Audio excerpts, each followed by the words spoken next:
paling tidak kami bisa mendapat 50 juta per bulan sampai angka 120 juta per bulannya. Banyak orang bicara pertanian tentang tanah dan tanaman, padahal ada banyak hal di luar itu.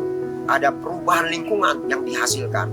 Saya percaya pertanian bukan hanya bicara satu dua aspek, tapi seluruh kehidupan manusia. Ini ladangku, selamat datang di Ladang Cerdas. Halo, nama saya Victor. Saya adalah founder dari One Home Farm yang berlokasi di Kota Bogor. Ya, saya memulai One Home Farm pada tahun 2012. Ya, pada waktu itu saya memulai dengan 50 polybag pohon tin atau pohon ara. Jadi kita belum punya tanah, kita belum punya lahan seperti sekarang ini. Jadi kita memulai dari pohon tin di dalam polybag. Saya sebetulnya tidak punya background pertanian dan tidak punya keterkaitan atau kesukaan dengan dunia pertanian, karena background saya itu sebetulnya jual beli garment sisa ekspor ya. Beberapa tahun yang lampau, tepatnya 2012 itu saya mengikuti sebuah seminar, dan seminar itu dibagikan bahwa Indonesia itu punya sebuah kans untuk menjadi lumbung bagi bangsa-bangsa. Jadi dari situ saya coba mempelajari seluk-beluk dunia pertanian. Seperti apa sih pertanian itu? Kenapa sih pertanian itu walaupun menghasilkan hasil yang dimakan oleh orang banyak, namun petaninya atau pelaku dari pertanian itu sendiri hidup dalam garis kemiskinan. Hal itulah yang memantik saya akhirnya masuk ke dunia pertanian. Rata-rata petani di Indonesia itu bisa menanam apa saja. Bahkan kalau kalian bisa lihat di kebun kami mengembunkan berbagai tanaman dari luar negeri. Dan mereka tumbuh baik di kota hujan seperti Bogor ini.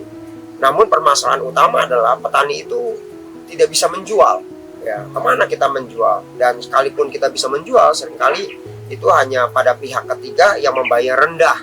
Ya, pasar yang tidak adil sehingga menyebabkan petani tidak bisa BEP. Dan dari situlah kami mulai belajar untuk menanggulangi masalah di pertanian itu adalah masalah marketing atau penjualan. Itu sebabnya dunia digital sangat dibutuhkan untuk menjadi seorang petani yang handal. Kita harus bisa mempergunakan medsos, ya, media sosial, untuk kita bisa mempromosikan apa yang kita hasilkan, apa yang kita punya. Lalu kita juga bisa pakai aplikasi-aplikasi di marketplace, ya, karena mereka semua gratis, tidak berbayar, sehingga bisa pakai untuk mempromosikan apa yang kita punya di kebun kita. Di One Home Farm kita sebenarnya mengembangkan berbagai komoditi. Hanya saja ada beberapa yang memang menjadi produk unggulan. Nah, unggulan yang pertama itu kalau dari sektor buah itu adalah Abiu alias sawo Australia. Kenapa sawo Australia menjanjikan? Karena belum banyak yang mengebunkannya dan juga harganya masih gelap di pasaran karena jarang yang menjual produknya. Nah, itu sebabnya kami di One Home Farm mengebunkan itu sehingga harga jualnya jauh lebih tinggi, hampir Rp100.000 kami jual per kilogramnya. Dan cara tanamnya juga sangat mudah dan cocok di Indonesia. Dan lebih lagi dalam 1 tahun kita bisa 3 kali panen raya. Jadi sangat-sangat produktif. Selain dari itu yang kami tanam yang betul-betul menjanjikan itu sebenarnya sektor sayur. Walaupun dia kecil marginnya, tapi itu adalah setiap hari dibutuhkan oleh masyarakat banyak. Jadi kami menanam sayur dengan sebuah sistem, kami menciptakan siklus ekonomi. Sehingga kami nanam setiap hari berbagai jenis sayur, sehingga pada hari ke-26 dan seterusnya kami panen sayur sepanjang tahun. Jadi tidak pernah berhenti panen sayur di kebun kami. Nah, itulah yang membuat terobosan ekonomi bagi petani yang ada di kebun kami. Kalau omset, ya kita bisa bayangkanlah, kami sekarang mempekerjakan 7 orang petani di kebun kami. Ya, jadi ada 7 petani yang bergabung dengan One Home dan mereka mendapatkan gaji setiap hari, ya, jadi hitung harian. Lalu mereka juga mendapatkan gaji ke-13, ya, lalu mereka juga mendapatkan bonus-bonus, ya, mulai dari bonus produksi, bonus penjualan dan lain sebagainya. Ya, omset kami ya pasti yang namanya sebuah usaha itu fluktuatif, ya. Tapi paling tidak kami bisa mendapat 50 juta per bulan sampai angka 120 juta per bulannya. Kalau untuk anak muda di Indonesia, saya menyarankan justru sektor pertanian harus kita perdalam, kita geluti. Tapi bukan menjadi seperti seorang profesor, tapi harus menjadi seperti seorang praktisi. Karena ini kita berkenaan dengan alam, berkenaan dengan cuaca, dan lain sebagainya. Maka dari itu saya mendorong anak-anak muda bisa mempelajari dulu. Pertama-tama adalah jalur distribusi dan jalur penjualan. Karena itu yang dibutuhkan. Nah, saya yakin petani Indonesia akan bisa berhasil kalau anak-anak mudanya itu turun. Kenapa? Karena anak muda kan sekarang paham digital. Ya, mereka pinter buat konten dan lain sebagainya. Menurut saya itu sebuah strategi jitu kalau petani Indonesia khususnya anak-anak muda mau masuk ya ke sektor pertanian. Jadi justru saya mendukung, mendorong para anak muda, ayo ini sektor yang nggak akan bisa terkalahkan lah. Ini adalah peluang bisnis yang sangat bagus karena istilahnya di segala zaman, di segala kondisi, ya orang tetap butuh makan. Ya saya sebagai petani selama 12 tahun saya tahulah nangisnya, air matanya, keselnya, marahnya, semua campur aduk jadi satu. Tapi ada juga tangis haru bahagianya ada. Nah saya ingin mengajak para petani yang sedang merasa lelah, capek, ya, atau merasa tidak berhasil dari apa yang sedang dibudidayakan, jangan menyerah. Ya, kadangkala kita perlu lakukan 3 kali, 4 kali, ya, gagal 1000 kali, bangkit 1001 kali. Karena apa? Karena jangan cuma lihat keuntungan yang kita peroleh, tapi kita lihat berapa banyak orang yang bergantung pada kita untuk mereka bisa makan, untuk mereka bisa menikmati kehidupan, ya, kesehatan dari apa yang kita hasilkan. Jadi ayo sing-singkan lengan baju, jangan berhenti untuk bertani, jangan merasa lelah. Ingat, ada banyak orang yang bergantung makanan dari kita. Ya, sebagai sebuah bangsa kita perlu membangun juga kecintaan akan negeri ini. Bahwa negara ini akan runtuh kalau petaninya berhenti. Negara ini akan hancur kalau petaninya menyerah begitu saja. Ayo saya mendorong, ayo sama-sama. Pesan saya, kenapa kita menjadi lelah, capek? Karena kita sendirian.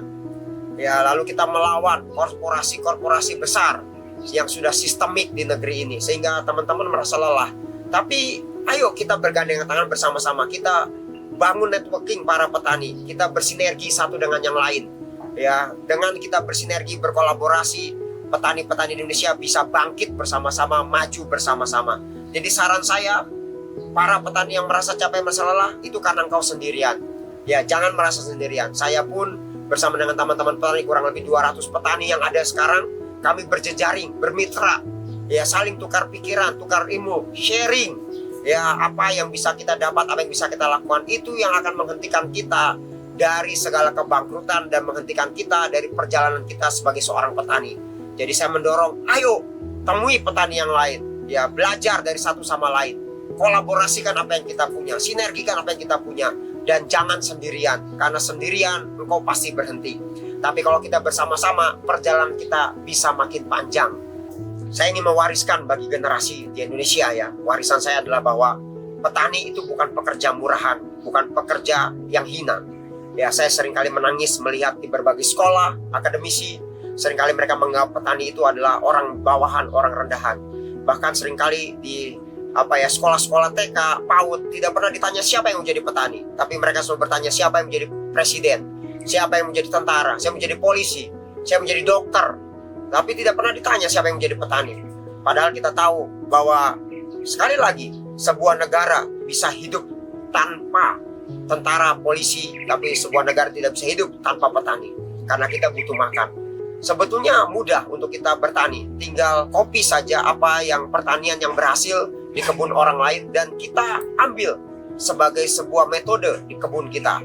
Dengan cara itu ya kita bisa melakukan sesuatu terobosan di pertanian yang kita punyai. Saya sangat terbuka untuk teman-teman petani bisa belajar, bisa magang. Kami juga bisa punya kelas online, ya, kelas onsite juga untuk para petani, pemilik lahan, atau para pencinta lingkungan. Ya, jadi kami membuka diri untuk orang-orang bisa belajar lebih lanjut di kebun kami. Kebun kami ini kecil, sederhana, tidak ada teknologi canggih. Ya, karena itulah yang kami lakukan, kami ingin. Karena banyak petani Indonesia itu punya lahan kecil, juga tidak punya kapital untuk membeli ya elektronik ya, teknologi yang canggih. Maka itu kami di One Home memakai semua alat-alat rumah tangga, alat-alat sederhana, sehingga semua petani tidak bisa berkata, wah kami nggak bisa aplikasikan di kebun kami karena terlalu mahal. Tidak, semua yang kami pakai adalah alat-alat rumah tangga, alat-alat sederhana, media tanam yang sederhana, yang semuanya berasal di sekitar kita ada, kita bisa temukan. Jadi saya dorong, ayo, ya, saya membuka diri untuk teman-teman bisa belajar, bahkan saya juga membuka diri untuk belajar dari teman-teman yang sudah jauh lebih berhasil daripada kebun di One Home ini. Terima kasih telah mengikuti kisah perjalanan saya sebagai seorang petani. Kiranya kisah ini bisa menginspirasi teman-teman semua se-Indonesia. Jangan menyerah, Jangan merasa capek, mari kita berjejaring bersama-sama, kita majukan dunia pertanian Indonesia. Salam 1 juta petani sejahtera untuk Indonesia.